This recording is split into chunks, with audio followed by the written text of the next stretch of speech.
Ano pong gain or legacy ng administration ng posibleng ma-overturn in the event na bumaba na ang Pangulo sa pwesto? Unang-una po, ang masasabi natin, ang Pangulo po ang nagpauna na makapagpaimbestiga sa mga maanumalyang flood control project.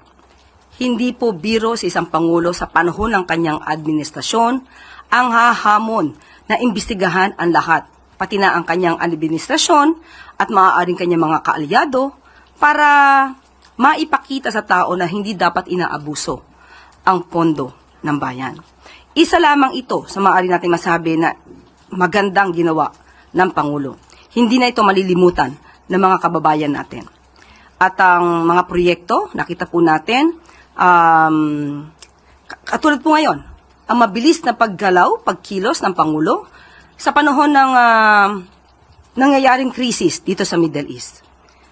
Ito po ang masasayang kung ang pipiliin nating leader ay hindi maipagpapatuloy itong naging mga gawain ng Pangulo.